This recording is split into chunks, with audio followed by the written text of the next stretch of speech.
Tudo bem, pessoal? Vamos dar início a mais uma aula, então, de microeconomia. A aula agora é referente ao monopólio, nossa primeira aula de monopólio, né? Que já é outra estrutura de mercado. Então, a gente viu concorrência perfeita, fez análise de mercados competitivos. E agora, então, a gente entra na análise do monopólio. Monopólio, provavelmente vocês já ouviram falar, já conhecem, né? É uma definição relativamente simples, mas que tem várias nuances assim que podem então confundir um pouco do que é o que não é um monopólio, como a gente trata ele teoricamente também. Então eu vou iniciar essa análise, né? E sempre tem uma capa de abertura das nossas aulas, com alguma paisagem, alguma imagem, né? Nesse caso aqui são figuras, né? Eu optei por figuras, né? São designers que tratam, não sei se vocês conhecem o filme Blade Runner, né? Que é um futuro hipotético. Isso aqui foi feito nos anos 80 e isso aí é como se no universo literário do cypherpunk, né? Existe as megas corporações, né? Caso vocês não conheçam esse universo literário, né, que é lá dos anos 70, coisa tal, apesar que esse filme é dos anos 80, mas é o melhor representante desse movimento. Né? E dentro dessa cultura literária, que é bastante interessante, existe sempre os indivíduos, né, que buscam autonomia individual, uma busca, né, no seu dia a dia. Isso é legal do cyberpunk, porque a gente está abrindo um parente no início, né, porque o indivíduo ele busca viver a sua vida, né? No Blade Runner é assim, e ele não é nem mal nem bom, né? Meio Nietzsche isso. Ele é, na verdade, uma pessoa comum que tem seus problemas, tem seus defeitos e vive numa sociedade que é altamente concentrada economicamente e aí tem seus problemas de poluição, superpopulação. E uma questão interessante dessa literatura é que existe as megacorporações. Então essa imagem aí seria dessas megas corporações, uma mega corporação, ela dominaria então o mercado, digamos assim, não só um mercado, mas vários mercados. E é esse símbolo que vocês podem ver mais abaixo no meio, é a Tyrell Corporation, que nesse filme, nessa ficção, né, é ali more human than human, ou seja, mais humano que os humanos. Né? Ela que fazia então as pessoas artificiais, digamos assim, né, que eram os androides. O androide não chega a ser um robô, né? Ele é todo biológico, só que a biologia dele é toda artificial, assim, ela é construída, os tecidos são construídos. É igual ao humano, só que é uma cópia do humano. Série de valor-trabalho, né? Ou seja, servia como trabalho, né? Exploração de... Então tinha essa mega empresa que, imagina, né, se ela vê, é que nem a Microsoft que vende o software, né? E todas as empresas usam. Se tu vendesse trabalho, uma mão de obra nesse futuro hipotético, provavelmente tu ia ser realmente a dona de um mercado, uma mega corporação. E aí tem todo o desenvolvimento disso. Agora tem o seguinte, aí a gente faz o nosso paralelo, né, que a ideia dessa ficção, desse movimento literário, é uma ficção bacana, até digo para vocês dar uma pesquisada ali no YouTube, o que o pessoal fala sobre isso. Olha o filme, se quiserem tempo, tem o de 82 e tem o agora de 2018, né? Os dois são ótimos. Eu sugiro, inclusive, olhar o de 82 primeiro, muito legal, aquela trilha sonora, tudo no filme é bacana. Que é esse aqui que tem essas imagens, se não me engano, uma imagem de 82 e o outro é do atual. E depois olharem esse atual na sequência, porque na verdade ele é a sequência um do outro. Né? Os dois filmes são excelentes. Ou não olhem, né? A ideia que eu estou querendo aqui, na verdade, é essa da mega corporação que essa referência literária faz. A mega corporação, pessoal, parece que é uma coisa natural, assim, a gente vê ela, assim, mas ela é realmente uma ficção. ela não existe na prática, assim, não existe uma mega corporação, por mais que vocês imaginassem que deve existir a Coca-Cola, a Sony, que até aparecem em referência nesses filmes como mega corporação, são muito grandes, né, em suas áreas, a Microsoft que eu acabei falando, né? Mas não, porque exatamente por definir isso em suas áreas é que é a questão. A mega corporação, essas, por exemplo, a Sony é um conglomerado, né, de mídia e coisa e tal, gigantesco, um dos maiores do mundo, japonês e coisa e tal. Esse filme de 2018, o Blade Runner 2049, aparece lá a Sony, a Coca-Cola aparece em 82. Ou seja, é quem financiou o filme em parte. Mas tem uma lógica elas aparecer, porque realmente as pessoas associam elas com uma mega corporação. Mas, na verdade, a definição mais certa seria dizer que elas são um conglomerado. E vamos lá, já que a gente está falando em monopólio, é interessante fazer essa diferença. O conglomerado, ele na verdade, ele é ramificado em várias atividades. O que a gente pensa, mas então é uma mega corporação, né?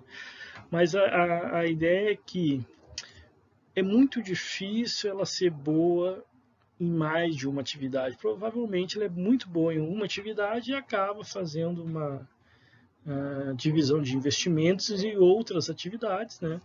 Mas sempre tem a sua atividade principal que ela concentra. E aí tem problemas, tanto do ponto de vista administrativo como contábil, uma empresa muito grande, assim, porque administrativo é claro, né, porque você está tomando conta de vários negócios. O Bill Gates, por exemplo, é muito bom, né, no que ele faz lá, e assim como aquele que morreu da Apple, eles são muito bons, geraram empresas fantásticas, né, que dominaram em parte o mercado na qual eles estão, mas assim, em outras áreas nem tanto. A mesma coisa a Sony, na área que ela domina, ela é uma das melhores, e não necessariamente em todas as áreas. Então, a ideia de uma mega corporação é que ela dominasse todos os mercados na qual ela faz parte. Então, ela é uma corporação quase que absoluta, né? Isso não existe. Mesmo para o conglomerado. Ele, na verdade, tende a se enfraquecer em algumas áreas mais que outras e até desistir de algumas áreas. Os Estados Unidos tem a General Electric também. Vocês têm outros conglomerados que estão em várias atividades, mas se concentram mais em uma que outra. Vocês lembram que a Mitsubishi, há um tempo atrás, outra japonesa, até hoje ela faz carro, mas tinha uma época que ela concorria, e até relativamente bem, né, ali no início dos anos 2000, na parte eletrônica, de televisão e tudo mais, mas ela acabou saindo desse... Não sei se ela não existe ainda, mas quase não se vê. Hoje quem domina, por exemplo, essa área é a LG Electronics, a Samsung mesmo. Olha, as duas são da Coreia, inclusive. E no seguinte, elas dominam por quê? Porque elas geram tecnologia, né? Essa ideia de trabalhar em 4K até 8K, contraste infinito. Ou seja, elas vão avançando para... E outras meio que são seguidores. A gente até trata isso mais adiante. Mas essas dominam. Só que então o que acontece? A Mitsubishi agora praticamente ela produz carro, né? Não está tanto nessa área. Então a mesma coisa, assim, é muito raro assim uma empresa dominar várias áreas ao mesmo tempo. A Coca-Cola, por exemplo. Coca-Cola é refrigerante. Pode ser que dure para sempre, como dizia o slogan dela, é provável até. Mas os outros investimentos delas é pulverizado, né? Então a ideia é o seguinte: se existisse uma mega corporação, era a ideia de que os braços dela dominava várias áreas, né? Ou uma área de tamanho tão absoluto que fosse incontestável. Eu acho que o mais próximo disso, né, foi o Rockefeller ali no século XIX, com a empresa dele que se chamava Standard Oil, óleo padrão, né? Aí ela dominou 93% do mercado americano de petróleo, né? e não deixava a concorrência ocorrer de jeito nenhum. E se vocês olharem nesses seriados aí sobre os gigantes da indústria e outros, né, dá para ver que Rockefeller, de certa forma, ele não se manteve por dois motivos. Primeiro, que ele jogava sujo, né? Então ele não jogava conforme as leis de mercado, isso é um problema.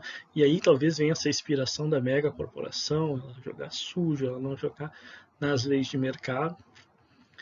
E o caso ali do Rockefeller, isso acabou ocorrendo, só que isso acabou trazendo para eles inimigos, né? E esses inimigos depois tinham poder político, chegaram ao governo, e aí fizeram aquela lei antitrust nos Estados Unidos, que era para evitar que existisse um monopólio, principalmente o dele, que aí teve que ser desfeito. Mas isso é válido até hoje, essa lei, inclusive, lá do final do século XIX, nos Estados Unidos, e evita a concentração. Aqui no Brasil também tem uma agência que faz esse tipo de regulação, que é o CAD, né? Que ele, na verdade, sempre analisa quando há uma fusão, e essa fusão ela vem a ser uma concentração de mercado, ela pode ser não aprovada pelo CAD. Né? Até esqueci o que é, Conselho Administrativo de Defesa Econômica, o CAD, que é do governo federal, que tem essa prerrogativa de aprovar ou não uma fusão, como teve lá no Ambev, inicialmente parece que nem ia ser aprovado, mas depois foi. Então, se provado que há uma concentração de mercado, o governo não deixa. Agora, olha só, lá nos Estados Unidos é uma coisa mais ou menos assim, que se você dominar 60% do mercado, já não é que não seja permitido, mas aí você vai ter, né, essas agências reguladoras olhando de perto as suas ações para ver se você não está fazendo nenhuma ação no sentido ilegal, né, assim, para eliminar a concorrência. Porque às vezes você tem esse poder econômico tão forte, você pode jogar sujo, reduzir custos, comprar concorrente, jogar de forma que elimine ela de uma forma não natural. E é isso que esse conselho tende a fazer. Eu acho assim, tem um grande defensor do teórico econômico, né, digamos assim, de alto nível, defensor do monopólio, que é o Joseph Schumpeter, né, que diz, bom, do monopólio, qual é o fator positivo do monopólio? É a geração de tecnologia. A gente vai ver isso, né, e é verdade. O monopólio não é de todo ruim, né? Essa concentração de recursos e para se manter na liderança, você tem sim a geração tecnológica. Né? Então vocês podem ver que essas empresas do Vale do Silício, nos Estados Unidos, a própria Sony, essas empresas da Coreia do Sul aí, ou da China e do Japão, da Ásia em si, né? E da Europa, que se mantém na frente, eles estão continuamente gerando nova tecnologia, porque se não fizer isso, existe a possibilidade de outras empresas ascenderem a essa posição. Né? E a gente vai ver o que é isso. No final, isso é uma tentativa de barreira, né? De se manter na frente e deixar os outros para trás, barreira tecnológica. E é legal você fazer isso, e é legal mesmo, não só legal no sentido que é permitido pela lei, mas a geração tecnológica pode facilitar todo mundo. Se não fosse isso, se não fosse a Microsoft, que a gente está falando aqui, falou agora há pouco, talvez a gente não tivesse alguns dos recursos que a gente tem hoje aqui, talvez nem estivesse acontecendo essa videoaula, né? Possivelmente. E se considerar as outras grandes do setor, a Apple, a IBM, a parte de hardware também, né?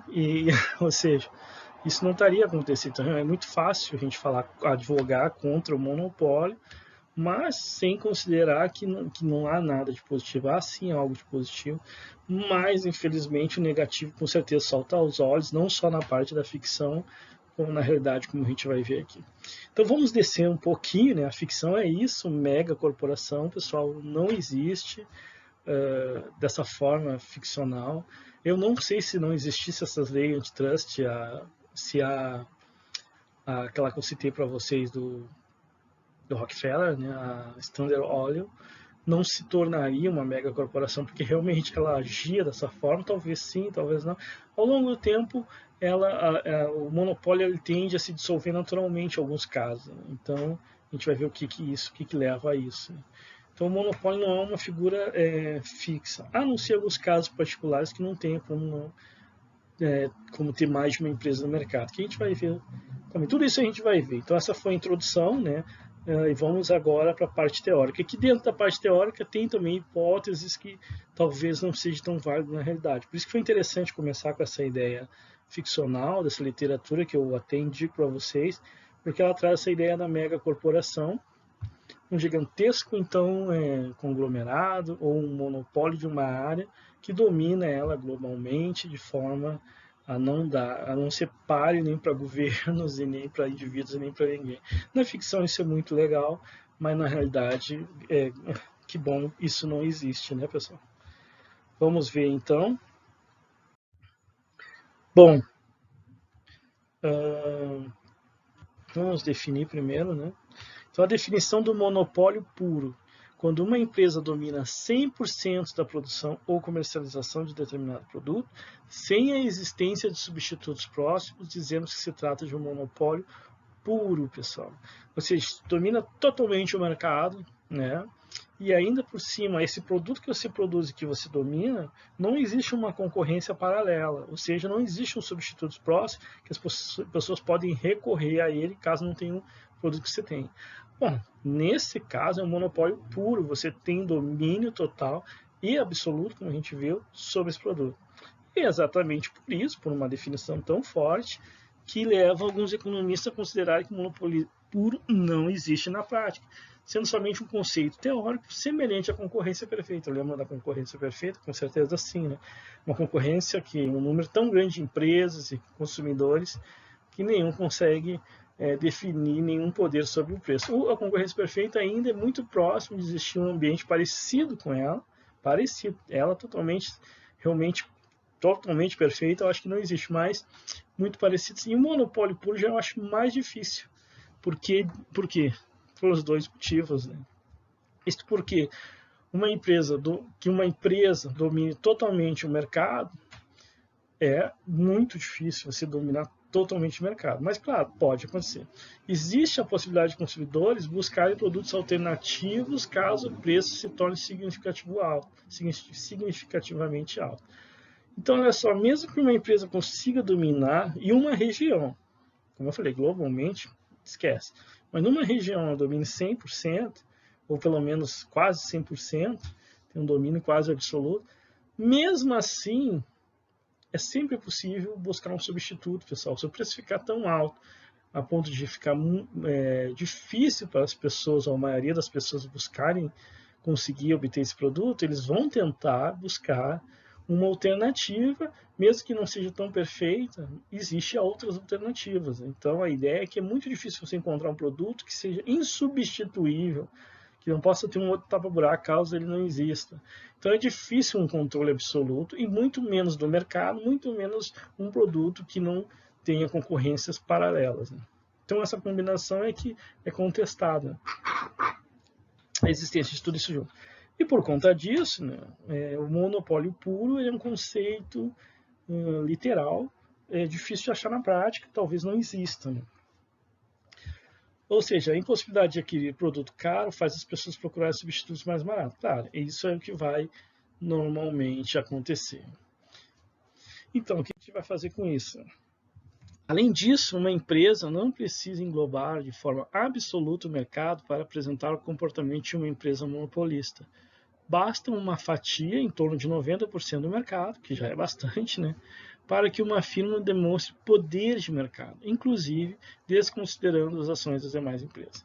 Então a gente não precisa de uma formulação, assim, de uma definição tão restrita. Você não precisa dominar necessariamente 100% do mercado para ser um monopólio. Senão, como eu falei para vocês, iam ficar muito escassa os exemplos de monopólio.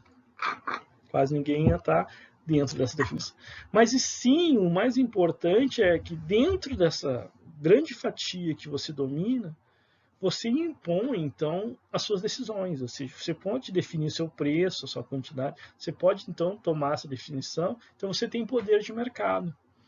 E aí você desconsidera os demais concorrentes, eles não influenciam na sua decisão. Se isso é verdade, pessoal, bom, então aí existe o conceito de um monopólio. Então vejam que você não precisa dominar 100% o mercado. Às vezes até com 75%, 80%, se o resto, né, digamos assim, os outros 20%, 25% forem pulverizados, então você não tem um grande concorrente. Você em si domina esse mercado. Essa é a ideia. Então, tendo poder de mercado, você pode então considerar a existência do monopólio. Portanto, o monopólio pode ser definido como uma empresa que produz, comercializa determinado produto de forma a atender a maior parcela da demanda deste produto e com poucos substitutos próximos, constituindo poder de mercado no sentido de definir o próprio preço do seu produto. Bom, essa definição tá ok, até devia pintar ela aqui, deixa eu ver se eu faço isso sem estragar. Essa definição aqui, agora sim, ela se torna mais fácil de enxergar na realidade. Não que o monopólio puro não seja uma coisa interessante, a gente vai trabalhar com ele, mas uma definição que chegue, digamos assim, a explicar melhor o que a gente vê na realidade é essa. Então o monopólio não precisa nem dominar 100% do mercado e nem dizer que não existe outro produto que não possa ser substituído. Existe, pode ter vários, mas a questão é que mesmo existindo outros produtos, desde que a empresa domine esse mercado no sentido de atender a maior parcela da demanda, esse que é o sentido, sem receber influência dos das demais empresas, digamos, elas são muito pequenas, têm pouco poder de mercado, elas simplesmente seguem o que as diz, e outros, mesmo que existam outros produtos que possam, digamos assim, ser intercambiáveis com esse, ou seja, existem substitutos próximos, o poder de mercado se mantém, né? O poder de mercado é a definição do próprio preço. Lembram que lá em concorrência perfeita as empresas não poderiam definir o próximo preço. Aqui, o monopólio, ele pode definir o próprio preço. Então ele tem poder de mercado, tem poder de dizer que o preço pode ser mais alto, pode ser mais baixo. Ele vai lá definir qual preço ele quer colocar. Então essa definição é a definição mais correta, assim, digamos assim, de um monopólio. E o que é o poder de mercado que tanto está falando? No caso do monopólio, é a capacidade de definir o nível de produção e o preço do produto de forma independente de outras empresas no mercado. Então você vai lá tomar suas decisões conforme a demanda. A demanda, sim, você está enxergando essa demanda, você quer vender, pode ser que seja elástico, inelástico, aí depende do produto, mas olhando para a demanda, você define seu preço, como se os outros não fizesse diferença, como se eles nem existissem, mesmo que eles existam, né? Os outros concorrentes, eles não têm poder de influenciar a tua decisão. Então, como eles não influenciam, você é o monopólio daquele mercado, tá? Você tem poder de mercado, ou seja, de definir o próprio preço e qual nível de produção você vai colocar no mercado. Bom, mas isso não significa que a empresa pode, de forma indiscriminada, definir qualquer nível de preço ou produção. Ela tem esse poder, mas ela não significa que ela vai chegar lá e, tá bom, bota um preço bem alto, uma produção bem baixa, tá ok. A empresa estará condicionada, lembrem disso, necessariamente às respostas que a demanda do produto dará a um nível de preço estabelecido. Então veja bem, não é só chegar assim e dizer, bom, eu vou vender caro e acabou. Se for um produto, lembrem bem, que não é essencial, as pessoas vão fazer o quê? É pouco elástico, aquele produto vão demandar. Muito caro, não vão querer. Então, pessoal, claro que o que vai, na verdade, influenciar vai ser como é que é o comportamento da demanda de mercado. A demanda de mercado é que influencia o comportamento do monopólio no final. É claro que ele vai ter um poder de mercado, vai tentar botar o preço mais alto, tentar tirar o maior lucro possível, isso vai ser fato, mas ele não vai fazer isso indefinidamente, ele tem que ver qual é a reação do seu mercado, entender o seu mercado, para tomar a decisão correta, porque se tomar a decisão de um preço muito baixo, uma quantidade muito alta, ou um preço muito alto, uma quantidade muito baixa, no final ele pode ter prejuízo, a gente vai ver isso em vez de ter ganhos, pode perder receita e tudo mais. Então, se uma empresa elevar demasiadamente seu preço, pode reduzir as vendas e perder receita. Foi o que eu disse. Assim como se uma empresa resolver produzir excessivamente no mercado, terá que fornecer uma queda também significativa do preço, se quiser vender, né? O que pode também levar a perda de receita. Então, se tomar decisões demasiadamente erradas, então você pode ter efeitos negativos. Claro que aqui a gente só está. Aqui você olha assim e diz, eu acho que você está certo. Não, a gente vai provar isso. Né? Vai provar que há a possibilidade de se errar para mais ou para menos em decisões do monopólio. Então, o monopólio ele vai ter esse poder de mercado, mas ele vai estar restringido ao comportamento da sua demanda e vai tentar tirar dali um máximo de benefício possível. Bacana, pessoal? Então, bora lá. Ah, tá. E o que constitui a existência do monopólio? Bom, são as barreiras à entrada, pessoal. O que é isso?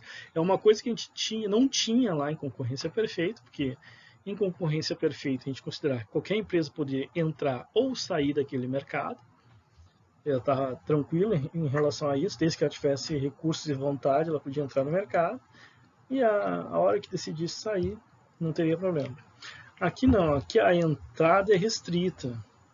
Isso é que mantém o monopólio com esse poder. Isso é fato. E dado que ele vai ter um recurso, provavelmente um lucro econômico positivo, a gente vai ver isso graficamente, ele vai atrair a entrada, a tentativa de entrada de novas empresas, onde há lucratividade, há tentativa de investimento de outras empresas e alavancar o retorno daquele setor. Mas, se existe barreiras à entrada, isso fundamenta a existência do monopólio. Ok? Só minutos. Ok, pessoal? Então, essa é a questão. Mas é o seguinte, que tipos de barreiras que existem? Né? Então, são mais de um tipo. Né? Vamos ver algumas delas aqui e falar sobre alguns exemplos. Bom, tem as barreiras que a gente pode chamar de barreiras estruturais, onde o monopólio pode ocorrer através do controle da matéria-prima. Então, claro que aí tem outros nomes aqui, barreira estrutural. Eu coloquei estrutural porque faz parte daquela estrutura em si, econômica em si. Né? Nesse caso, a empresa é o principal fornecedor de determinado insumo de produção e ela controla, digamos assim, a maior parte das jazidas e aí acaba ocorrendo que é um monopólio. Né? Ela acaba sendo por controlar um recurso, um bem, ter dentro da área dela de influência aquele bem, e aí ela então acaba se tornando estruturalmente um monopólio por conta disso. Então é essa a ideia, é dominar um recurso que é fundamental na produção. Talvez ela mesma possa vir a gerar o bem final, produto daquele recurso, ou simplesmente vender aquele recurso. Então esse tipo de monopólio é bem comum, porque nem todo tipo, na questão de produção mineral, extração mineral, porque nem todo minério é acometido de se encontrar em todo o território geográfico, assim, distribuído igualmente. Né? Ou seja, o que eu quero dizer é que vai se concentrar em regiões, e aí por uma questão da geografia política, um país ou uma região em si pode dominar um monopólio de certo insumo de produção. Ok, pessoal? E aí, como exemplo, a gente tem a Codelco, né, que é a Corporação Nacional del Cobre de Chile, é um ótimo exemplo, que é o maior produtor de cobre do mundo, né? E aí, claro, não podia deixar de colocar aqui a CBMM, né, Companhia Brasileira de Metalurgia e Mineração, que é o maior produtor de nióbio do mundo. Né? E até isso aí é engraçado. Mas veja bem, não é porque, claro, se controla o nióbio, ele é usado em produtos eletrônicos e tudo mais, que a gente vê o Brasil controlando o preço internacional do nióbio. Pode até controlar, mas olha bem, será que é vantagem botar um preço muito alto? Temos um monopólio do nióbio, toca esse preço lá para cima e vamos vender para esses gringos caros agora. Eu imagino que vocês já devem ter imaginado que não, né? Pelo que a gente viu até aqui. Bom, O motivo é que existe ligas, né, com titânio, não me lembro se cobalto, bom, não sei. Existem outras ligas que podem substituir o mesmo uso, inclusive o ouro e coisa e tal, do nióbio no que ele faz, né, na parte elétrica, que são um pouco mais caros, assim, mas se o nióbio tornar o preço dele relativamente mais alto que esses substitutos, o que vai acontecer? Uma migração, né, de quem consome nióbio para esse outro produto. Não é assim chegar e definir um preço mais alto, porque nesse caso há sim substituto em algum momento. O nióbio ainda pode ser mais eficiente e barato, mas se isso não se manter, digamos assim, os substitutos podem tomar o mercado. E não adianta nada ter mais de 90% desse metal se ele não tem um uso em outras atividades que demandem ele, e aí então esse monopólio não tem muito sentido. Claro que outra coisa também é produzir os componentes aqui, aí tem que ter toda a tecnologia, são áreas diversas, né? E é uma coisa que acontece do dia para a noite, assim. É uma coisa interessante, e o fato também que o nióbio em algum momento pode ser substituído, né? Esses bens assim, de extração, eles normalmente são substituídos às vezes ao longo do tempo, que a pesquisa na engenharia de materiais toda hora quer materiais mais resistentes, materiais que durem mais tempo, que aguentem maior pressão, que não sei o que, e que sejam mais baratos, né? Essa é uma premissa que faz com que a indústria cresça. Se quer se tornar mais produtivo, então você busca sempre substituir aquilo que você está usando de material por materiais mais baratos. Se não existe, digamos que o nióbio agora domina um mercado específico, ótimo, a gente tem então um bom mercado que possa durar algum tempo, mas como eu falei para vocês, em algum momento outras ligas que têm uma oferta mais abundante, por conta disso sejam mais baratos, possam vir a comer boa parte desse mercado. Então vejam que não é tão simples assim.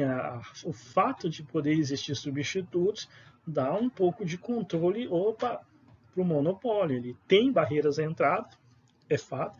Fora o Brasil, não me lembro, mas acredito que o Sudeste Asiático, alguns outros poucos lugares, ou nos Estados Unidos, é que vem a ter outras frações desse produto. Então, ter o controle dele é bom.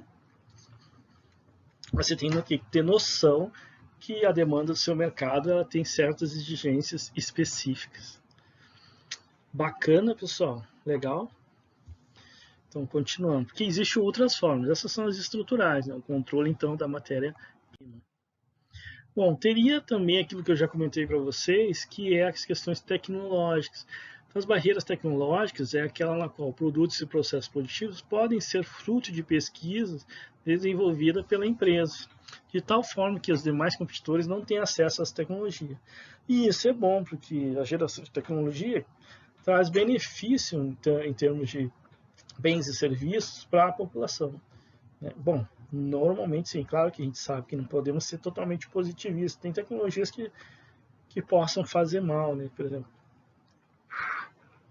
indiretamente. A gente não está ainda nesse mundo, mas é fato que pode gerar poluição, pode gerar degradação, pode gerar impactos negativos não previstos.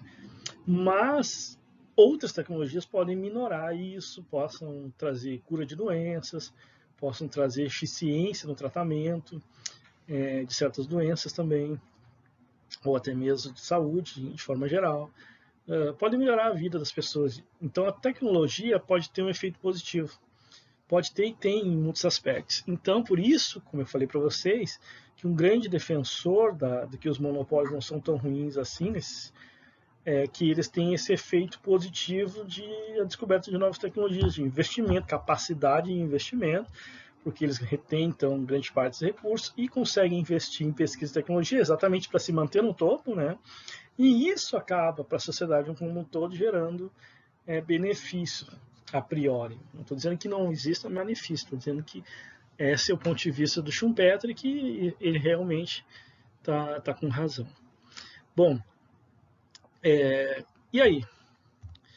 Nesse sentido, a firma pode utilizar o direito de patente para restringir o uso do produto ou técnica por outras empresas por determinado período. Normalmente, as patentes têm duração de 20 anos. No caso do Brasil, esse é o tempo máximo que uma patente pode durar, conforme a Lei de Propriedade Industrial de 1996. Claro, pessoal, assim, ó, se você gera tecnologia e depois você coloca ela no mercado, é muito fácil chegar um carona, né?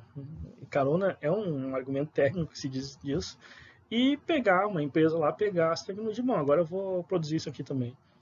E pegar boa parte dos lucros para ela, mas ela não gerou pesquisa, não gerou desenvolvimento, não gastou com nada disso e simplesmente pegou a carona na invenção. Para evitar isso, é que existem as patentes. Então, as patentes têm como fundamento gerar uma bonificação, digamos assim, para a empresa que desenvolveu essa nova técnica, essa nova tecnologia, e que ela possa desfrutar disso. E isso é bom, pessoal, porque é uma forma de estimular outras empresas a exatamente fazerem isso, a investir em pesquisa e tecnologias para coisas que vão ter um efeito positivo para a sociedade. Então, se você não faz uma política de patente, você está dizendo assim, olha, se você investir em pesquisa, tudo bem, você que sabe, você está gastando nisso. Mas se outros virem roubar a tua ideia depois, que você colocar ela disponível no mercado, o problema é teu. E daí quem é que vai ter incentivo em pesquisar? Todo mundo vai querer ser carona e esperar o primeiro otário a produzir alguma coisa e pegar dele e começar a lucrar em cima disso. Então, para evitar isso é que existem as patentes, pessoal, tá ok? Exatamente para você estimular as empresas a pesquisar, a saber que vai ter o retorno sobre aquilo que elas produzirem de novo. E aí, com isso, claro, que não vai ser para sempre, né? Como vocês podem ver, essa discussão aqui no Brasil pode ser até 20 anos, ou seja, pode ser menor, né? Mas os 20 anos que eu vejo é o padrão, inclusive nesse exemplo que eu vou citar para vocês. Não é para rir, assim, é engraçado, mas é verídico, que é esse aqui. O laboratório da Pfizer tinha direito de propriedade sobre a fórmula do Viagra. Claro, os caras sem querer, claro, porque quando fizeram as pesquisas iniciais era para outra coisa, se não me engano, para enxaqueca, dor de cabeça, e descobriram, né, que ela acabava afetando positivamente a potência masculina, digamos assim. Então, em 1991 foi inventado. Daí o cara, pô, mas eu não lembro dos anos 90, no início disso. Não lembro, porque só no final, em 98, é que foi aprovado pela FDA, que é o órgão regulador, né, das questões médicas, de medicamentos nos Estados Unidos, assim como a nossa Anvisa aqui, né, que vai te dizer, ok, pode vender isso no mercado, os testes estão ok, está seguro e não tem grandes problemas. Então, por isso que a partir de 98, 99, mais fortemente, é que você vê esse produto sendo vendido no mercado e a um preço alto. Por quê? Porque só a Pfizer podia vender ela. E veja bem, que como ela inventou em 91, a patente dela deixou de existir em 2011. Então, a partir de 2011, qualquer laboratório faz. Hoje em dia, bem, qualquer um pode comprar isso, esse produto, né? E utilizar de outros laboratórios. Então, pode pegar o genérico, pode pegar da original, a Pfizer, mas pode pegar também de qualquer outro que venha a fazer. Tá? E olha só, o que aconteceu no final das contas, né? Com a possibilidade de um mercado de bilhões de dólares, a empresa de biotecnologia ICOS desenvolveu a Tadalafila, que recebeu a aprovação da FDA em 2003, isto é, a rentabilidade do Viagra estimulou o aparecimento do substituto próximo. Quem? Os Cialis, pessoal. Então, veja bem, é um mercado que rendeu milhões. Bom, porque metade do mundo queria tomar esse negócio. E a outra metade queria estimular aquela metade a tomar. Ou seja, né, tô brincando, mas muita gente, obviamente, não dá para se imaginar como é que foi esse boom no consumo desse remédio. Então, o lucro da Pfizer foi gigantesco. E isso atraiu competidores, é claro, né? Atraiu outras investigações de uma química parecida ali para chegar no mesmo efeito. E antes mesmo de esse medicamento, ou melhor, esqueci o nome agora, né? o composto do Viagra ser liberado para todo mundo produzir em 2011. Mesmo antes disso, existiam outra química ali, outros compostos parecidos que davam um efeito parecido e que já estavam sendo lançados no mercado, tá? Não era só Tadalafila, tinha outros, mas esse eu acho que é o mais conhecido dos concorrentes, assim, tá? Então, veja bem, e é isso que eu digo para vocês, o monopólio, ele tem isso, né? Mesmo um substituto próximo já está ali, causando concorrência, né? Por causa da rentabilidade que aquele setor já está gerando. Então, mesmo com tu tendo a barreira, que nesse caso é uma barreira de tecnologia, que é a propriedade intelectual, né, da produção do remédio, tu tem paralelamente os competidores gerando, digamos assim, produtos semelhantes para já competir nesse mercado, que o preço era menor e coisa e tal, já que a Pfizer era a única que tinha o Viagra, ela botava o preço bem mais alto. Bacana, pessoal? Entendido? Viu como é difícil a existência de um monopólio puro? Esse praticamente não existe, mas a própria existência do monopólio é constantemente ameaçada, né? É como um campeão lá de boxe, né? Que ele vai lá e se torna dono da faixa mundial. O que vai acontecer? Outros boxeadores de alto nível vão estar constantemente querendo fazer uma luta com ele para ganhar a faixa, né? É essa a ideia. Essa é a ideia do monopólio. Vai ter outros caras querendo bater na tua cara lá para tomar o teu primeiro lugar. Continuando. Então, e também tem as barreiras legais. As barreiras legais é a determinação do governo no sentido de criar um monopólio. Então, os monopólios também podem ser criados através de concessão do governo, cedendo direito exclusivo para uma empresa operar em determinada atividade econômica.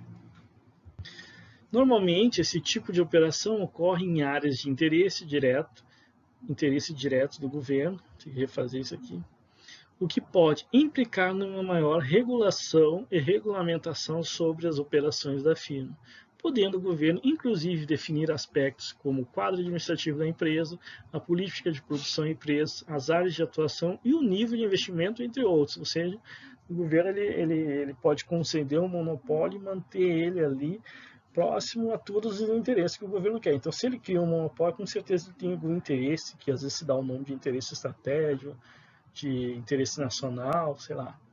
Mas o governo ele faz isso, então ele cria os próprios monopólios, né? E aí um exemplo, que esse não podia faltar, é a Petrobras, né? A Petrobras, claro, o monopólio do governo. Ela foi criada em 1953, se não me engano ainda era a época do Getúlio Vargas, não tenho certeza disso. O artigo 177 da Constituição Federal estabelece o monopólio da União sobre o petróleo, concedendo o direito de exploração e refino e transporte à Petrobras. Então ela tinha um monopólio garantido ali, só que há uma mudança disso nos anos 90, né? Então, a partir de 97, foi permitida a contratação de empresas privadas registradas no Brasil para participar na pesquisa, exploração, refino, exportação, importação de petróleo e derivados, mediante concessão e controle da União. Claro que a União ainda continua dizendo, tá bom, pode entrar alguns concorrentes, mas tem que passar por mim para ter a concessão. Dando início, mas mesmo assim, pelo menos vai ter outras empresas, né? E aí isso dá início, então, à redução do monopólio da Petrobras. Mesmo assim, ela mantém um monopólio relativamente grande, só que agora menor, dada a possibilidade de outras empresas também poderem participar, desde que o governo, então, conceda essa possibilidade. Legal? Bom, e as próprias barreiras econômicas, digamos assim. Agora, nesse caso, esse é um caso muito específico, ou seja, a própria economia, dentro da economia, há a possibilidade do monopólio existir, mesmo que você não tenha outras barreiras, como tecnológica, como a estrutural e a que a gente acabou de ver agora, que é o governo, ou seja, barreiras puramente econômicas. Então, alguns dizem até que esse tipo de monopólio é um defeito, né, da economia, assim, ó. Não é. A gente vai ver por quê. Existem atividades em que a escala de produção é significativamente elevada, de forma que os custos envolvidos com a produção se tornam impeditivos para a existência de mais de uma empresa no mercado. Então veja bem, economicamente não é possível ter mais empresas. A estrutura econômica acaba sendo uma barreira. Então essa barreira econômica só suporta uma empresa nesse mercado. Neste caso, quando o investimento inicial, o custo fixo for expressivo, custo fixo muito alto, né? Então é uma questão de escala de produção às vezes, a ponto de elevar o valor do custo médio próximo do preço do produto. Então o custo médio é lá muito próximo do preço, que torna o lucro baixo, que torna o retorno baixo. Então você vai ter que ter investimento muito alto para um retorno baixo, que só vai conseguir ao longo do tempo. Então veja bem, então já é relativamente arriscado isso. Temos que a entrada de uma segunda empresa, aí sim, né, vai piorar ainda mais, porque a competição reduz o preço. Você já está limitado a uma taxa pequena de retorno, ainda vai ter outro competidor, essa é a impossibilidade. Uma segunda empresa e, consequentemente, a concorrência pode reduzir o preço abaixo do custo, né, dos custos, fazendo a atividade deixar de ser lucrativa. Bom, e aí, nesse caso, uma das empresas vai ter que sair, vai ter que quebrar, para que só uma se estabeleça e consiga ter o retorno suficiente para se manter e pagar, digamos assim, o investimento. Então, e isso no longo prazo, né? Isso, na verdade, significa que a estrutura não comporta mais de uma empresa, uma questão da estrutura de custo, investimento. E aí, o nome disso a gente se dá de monopólio natural. Então, dessa forma, uma das empresas deve ser retirada do mercado. Esse tipo de monopólio é conhecido como monopólio natural. Natural nesse sentido que a própria estrutura econômica, que a própria atividade econômica, nesse caso, não permite a existência de mais de uma empresa. Então, monopólio natural, pessoal. Então, só uma empresa vai poder existir nesse mercado, tá tranquilo. Bom, tem outra forma de ver essa mesma questão. Ela pode acontecer dessa forma, mas pode acontecer dessa outra forma. Olha só. Por outro lado, temos outro tipo de monopólio natural, quando uma única empresa provê o mercado com produto ou serviço a um custo menor do que numa outra situação em que existisse mais de uma empresa operando. Então, é uma questão de operação também, em que é mais eficiente tu ter uma única empresa do que duas operando a mesma atividade. E aí vai ficar fácil de ver no que tipo de empresa a gente está falando. Normalmente isso aqui são empresas públicas. Esse fato decorre que o aproveitamento máximo das economias de escala e de escopo existente numa dada situação. Por exemplo, no caso de abastecimento de água, é claramente antieconômico a existência de duas ou mais redes de distribuição paralelas, economia de escala, ou o abastecimento de água a ser realizado por uma empresa e o serviço de esgoto por outra, economia de escopo. Então, veja bem, essas atividades, pessoal, é impensável você ter, por exemplo, duas empresas em que você pode dizer, olha, eu vou querer botar o cano de uma das empresas para chuveiro e a outra eu vou querer colocar o cano para lavar a pia. Aí você vai ter vários canos entrando, uma de uma empresa, de outra vai ter duas contas de água chegando, 3 contas de luz de empresas diferentes. Isso não acontece, né? Você só tem uma empresa que te oferece a luz ali, te faz a distribuição e outra que te oferece a água. Ela não é. Ou você vai querer botar mais um sistema de encanação, mais um sistema elétrico paralelo com outro fio cruzando a sua casa. Então, vou deixar, por exemplo, televisão, geladeira com esse aqui, as luzes, eu vou deixar com outra empresa. Isso nunca acontece. Então, é uma questão da escala de produção.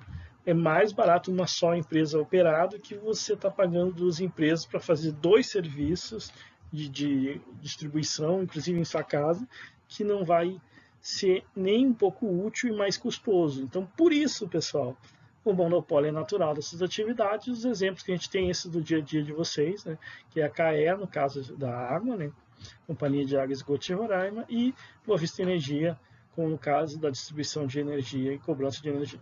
Então, veja bem que, claro que isso era outra empresa, né, isso mudou, mas continua você recebendo uma única conta, você não recebe conta de duas empresas. Tá? Uma até pode vender energia para a outra, mas no final quem vai te cobrar é uma só vai te dar o serviço. Então o que acontece? Isso é normal, né? Essas empresas no Brasil inteiro, no mundo inteiro, essa atividade é assim. Então acaba sendo um monopólio natural. Veja que é como eu falei para vocês, de uma região, né? Pode ser uma grande região, pequena, mas não é globalmente, não é uma coisa que é para todos os mercados, tá? Bacana, entendido isso? Vamos então ver agora, teoricamente, dado que vocês entenderam, vamos supor que vocês entenderam por que os monopólios existem, né? Teoricamente, existem então barreiras à entrada, e são essas, tem outras talvez além dessas, mas a gente viu basicamente as principais barreiras à entrada que levam à existência do monopólio. Vamos entender agora internamente como a gente faz com análise gráfica e tudo mais, como é que o monopólio opera e como é que a gente vai tratar, digamos assim, teoricamente, a existência do monopólio. Tá? Vocês vão ver que os gráficos são bem diferentes da concorrência perfeita. Primeiro, que ela depende da demanda, como a gente viu, a demanda vai ser fundamental. Então está aqui uma demanda inversa, né? Tá? Então a quantidade, dependendo da quantidade que for ser produzida, vai gerar um nível de preço. Vamos pegar a receita total da empresa, nós temos que multiplicar preço vezes quantidade, substituindo no preço a função da demanda inversa, temos então essa função de receita total quadrática aqui. Ok? Então ela pode ser representada dessa forma, em relação à quantidade demandada. A receita média vai ser então a receita total dividida pela quantidade, que nesse caso vai ser igual ao preço, né? Porque você simplesmente divide quantidade pela quantidade, dá preço. E temos e nesse caso, né, é representado pela equação do preço, ali A menos B ao quadrado. E é a nossa demanda. E a receita marginal vai ser então a derivada da receita total em relação à quantidade. Como a receita total está ali em cima, né, a gente simplesmente precisa derivar ela em relação à quantidade. É simples, né, vai dar A menos 2BQ. É só a derivada, né, da receita total que está aqui em cima. Eu vou riscar ela aqui, a gente derivou isso aqui em relação aqui. Que em relação aqui dá A menos 2Q ao quadrado. O 2 passa para frente, fica menos 2BQ. Ok. Então agora a gente pode ver graficamente. Então está aqui um gráfico que representa essas magnitudes. A demanda, então, é uma demanda normal, né, negativamente inclinada, e essa é a demanda, então, do monopólio. Ele a gente acabou de ver igual a receita média. Bom, a receita marginal, pessoal, ela tem um coeficiente linear que é 2 vezes maior do que a receita total. Então tá aqui o coeficiente, bom, da receita média, né? Tá aqui é igual, né? É menos B, que é a nossa demanda, tá? E é 2 vezes maior, como eu falei, ou seja, é mais inclinada a da receita marginal. Então é só a gente colocar ela mais inclinada aqui. Olha, a derivada então da demanda em relação à quantidade é o coeficiente angular, que é menos B. Tá aqui. E a derivada, no caso da receita marginal, se caso a gente derivasse ela, é menos 2B, que está aqui com uma inclinação maior. Então esse é o primeiro gráfico que é representativo de um monopólio. A declividade da demanda é negativa na magnitude menos B, e a declividade da receita marginal menos 2B.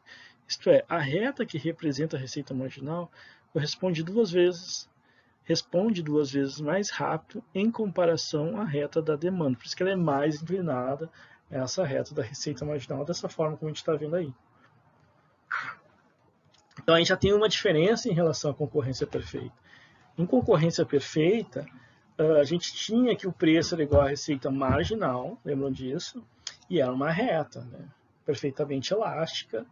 Aí o preço era dado, então, pelo mercado, o produtor só respondia, só aceitava aquele preço e não definia. Agora aqui não, o monopólio pode definir o preço, mas a sua receita marginal é decrescente, ela não é constante, ela é decrescente, porque a demanda é decrescente, né? Então, quanto maior você definir seu preço, menor vai ser a sua quantidade demandada. Quanto menor você definir seu preço, maior vai ser a sua quantidade demandada, inversamente relacionado. Só que as respostas da receita marginal também são mais rápidas do que isso, inclusive. Né? Quanto mais alto você crescer seu preço, mais alto vai responder a receita marginal e vice-versa. A gente vai ver isso no próximo gráfico agora. Mas essa é a ideia inicial. Então, que a receita marginal do monopolista é decrescente por conta das respostas que ele tem em relação a uma demanda decrescente. Essa é a ideia. Dado que a receita total, no final, é preço vezes quantidade, e esse preço, né, ele já está ali com as respostas da demanda, como a gente viu ali, e ela é decrescente. Entendido isso? Mas basicamente é isso. Vamos firmar ainda mais essa ideia. Vamos até usar um exemplo numérico para ver se vocês entendem melhor isso, tá ok? Bora lá então. Então aqui está um exemplo numérico. Então suponha que a demanda de um monopolista seja dada por esse exemplo numérico. Preço igual a 10 menos Q. Exemplo simples, tá? Tá bem aqui. Então vamos construir uma tabela com os resultados dessa função demanda. Aí a gente pode construir a receita total, a receita marginal, é só pegar lá as funções e colocar os valores. Por exemplo, quando o preço é 10, a quantidade é 0, quando o preço é 9, a quantidade é 1, e aí vai. Até quando o preço é 2, a quantidade é 8, vai subindo. Quanto menor o preço, maior a quantidade. Então tem uma relação inversa. Vai caindo o preço, né? Ou vai subindo a quantidade. Ou se vai caindo a quantidade, vai subindo o preço. Então tem uma relação inversa, óbvio, é a demanda, né? A demanda tem isso. E aí, dentro daquelas equações, vai ter uma resposta da receita total, vai ter uma resposta da receita marginal e da receita média. Podem olhar nesse gráfico que a receita média é idêntica, né? Tirando o ponto onde a receita total e a quantidade é 0, que aí não tem como dividir 0 por 0. Tirando esse ponto, ela é idêntica ao preço, como a gente viu, né? Receita média igual ao preço, que é a demanda de mercado, que a gente pode ver no gráfico aqui, ó. Então aqui tem um gráfico usando exatamente esses valores da tabela. Você pode ver que a numeração está correta e coerente ali. Então temos a demanda ali e a nossa receita marginal respondendo a essa equação. Então vamos analisar alguns aspectos. Então aqui tem a demanda do monopolista, ok? E a sua receita, que é essa reta em azul mais forte, a receita marginal em azul mais claro.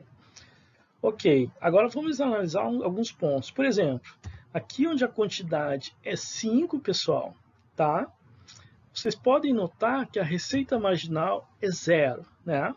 Tem um ponto em que eu não tenho. E é exatamente esse ponto aqui, ó. Estão vendo?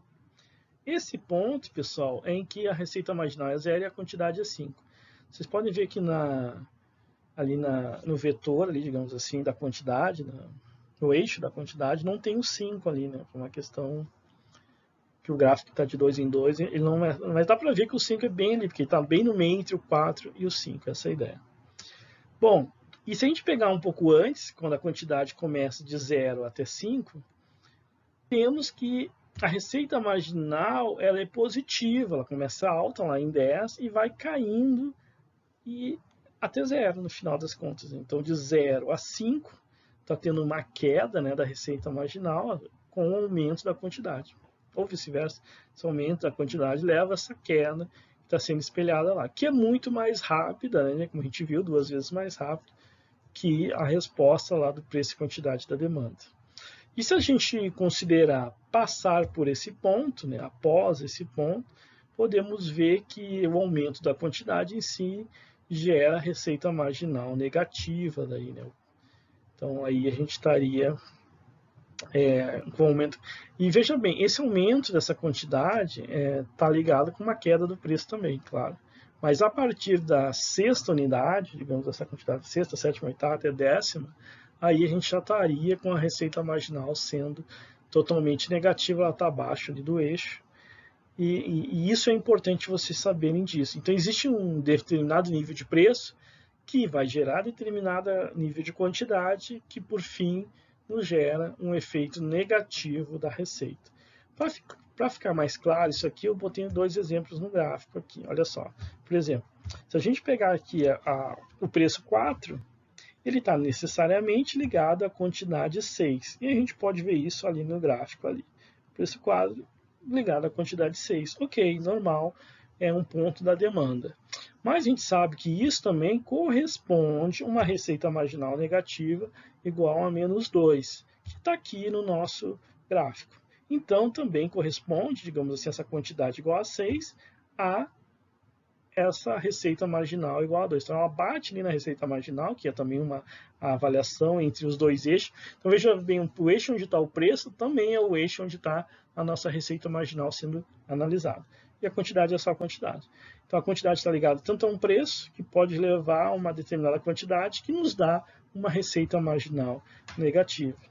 E o contrário é verdadeiro. A gente pode ter, por exemplo, um nível de preço alto, por exemplo, preço igual a 8, que nos dá uma quantidade baixa, né, demandada, e está ali no gráfico, vocês podem ver, mas nesse nível a gente tem uma receita marginal positiva, então não tem problema, ela está ali no gráfico também positivamente, no nível mais alto.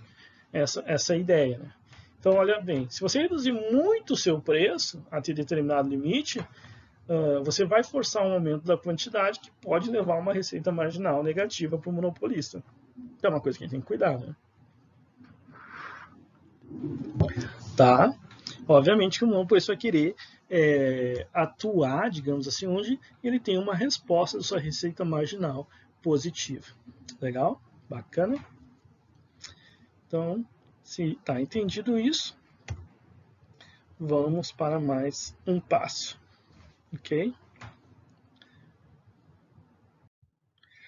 Bom, então para a gente finalizar essa parte do monopólio, vamos analisar um pouquinho mais essa questão da demanda e da receita marginal. Tá aqui a demanda do mercado, que é representada pela essa equação, né, que a gente viu da demanda inversa, preço igual a menos BQ. A gente acabou de fazer o exemplo numérico, mas voltamos aqui para o exemplo hipotético em geral, digamos, né, e temos nossa receita marginal que tem esse comportamento aqui, legal?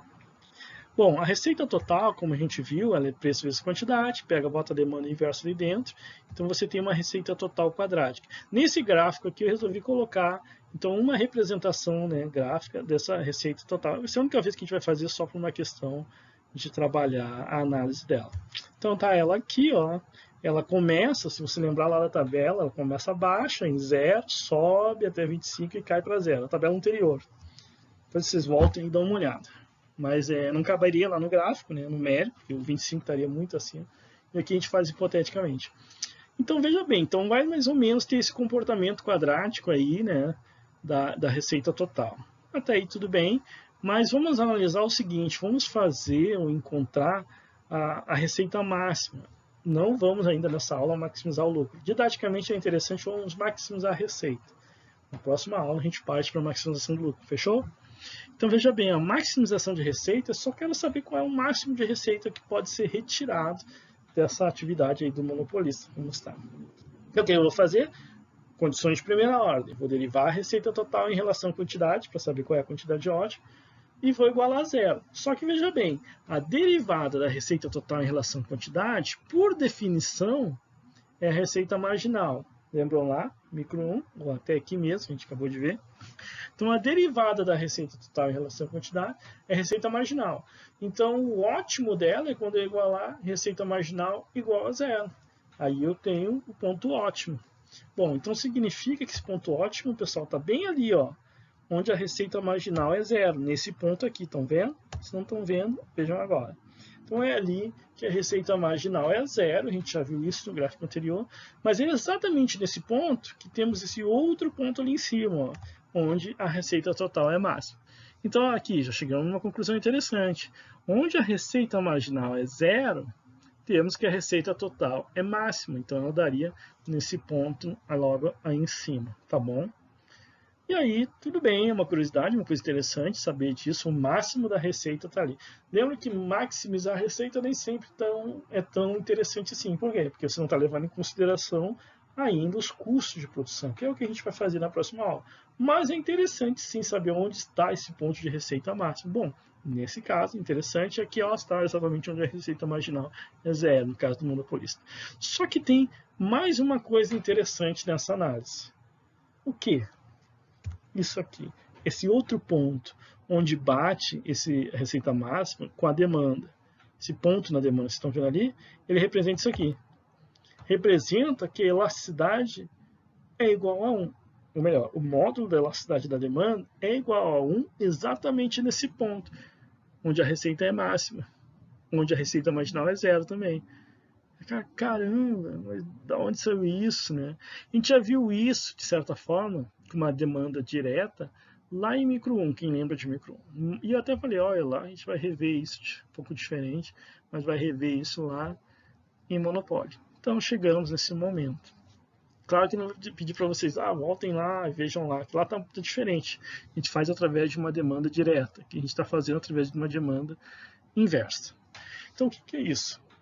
Vamos continuar aquela derivação da receita total em relação à quantidade, pegando a receita total que está aqui, né? Essa aqui. Opa. Vamos pegar essa aqui e vamos colocar ali nessa derivada aqui, ó. Tá? E então a gente tem isso aqui. A gente derivar ela, né? A, que está multiplicando Q, fica só A, e o menos 2BQ igual a zero. Aí dá para ver facilmente, pessoal, que a quantidade vai ser igual, se você colocar menos 2B Q para o outro lado, passa 2B dividindo A, fica Q igual a 2B. E depois, se você substituir aqui, ó, aqui nesse Q aqui, ó, o Q que você encontrou vai ficar B vezes A dividido 2B. B corta com B, fica A dividido por 2. Então, A menos A dividido por 2 é igual a A dividido por 2, né? A metade de A. Você tem um A inteiro dividido pela metade de A, você tem a metade de A. Que é esse preço igual a A sobre 2 aqui, ó, tá? Então, tem um preço e quantidade. Ok, se você multiplicar preço e quantidade, você vai ter a receita total. Não é tão interessante isso, mas eu vou botar no gráfico ali também. Mas esse não é nosso ponto principal. Mas em todo caso, eu vou botar tudo isso no gráfico. Então tá ali a quantidade, quando otimiza a receita, né, que é a quantidade, então vai ser A sobre 2B, o preço na demanda, né, o preço tem que estar sobre a demanda, que é igual a A dividido por 2, e lá a receita máxima, como eu falei para vocês, que é preço vezes quantidade. Preço vezes quantidade vocês veem facilmente, que vai ficar A ao quadrado, dividido por 4B. É só multiplicar preço e quantidade que está ali. Bom, mas o mais importante, pessoal, é que tem esses resultados em si. A receita total, provamos que é igual a receita marginal igual a zero, esses dois pontos. Mas essa elasticidade igual a 1, hein? Se a gente pegar esses resultados e colocar lá na função de elasticidade, nós vamos encontrar isso. Ó, a elasticidade da demanda vai ser igual a menos 1. Vocês podem refazer isso em casa, podem fazer. Não é tão importante, mas a título de exercício podem refazer aí.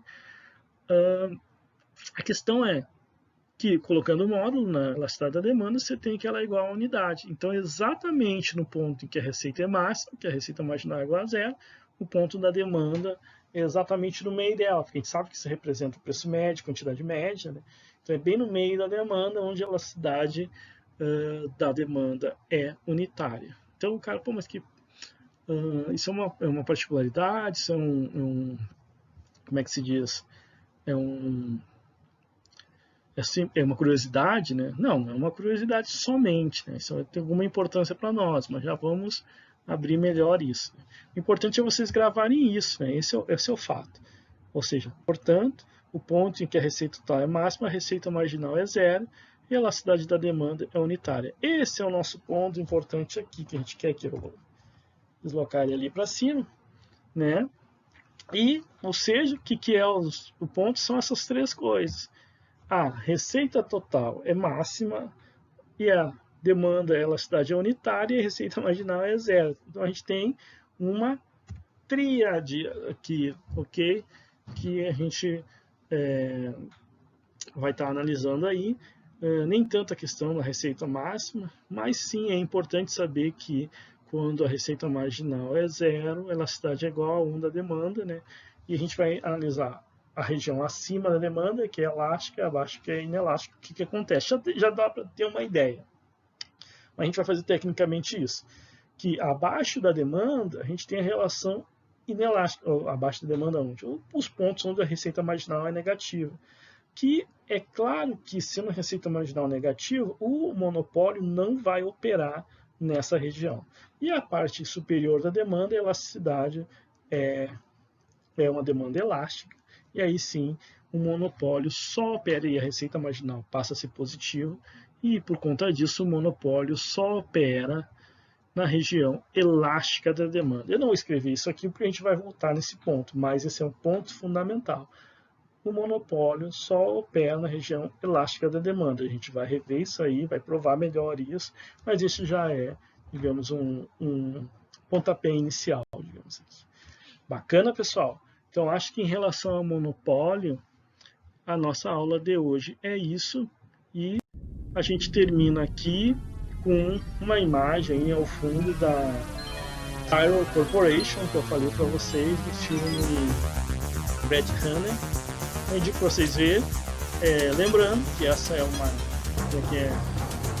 mega corporação, que é muito legal na ficção, mas que a gente acabou de ver que é difícil de ela se constituir na realidade, ok? Então fiquem aí com essa linda imagem, né, do filme, esse futuro que se imaginava para o nosso mundo em 2019, inclusive, ela estaria assim, né, previsto lá nos anos 80, no início dos anos 80, e que não se concretizou. Se quiserem, olhem o filme, e por hoje é só. Bacana? Até a próxima.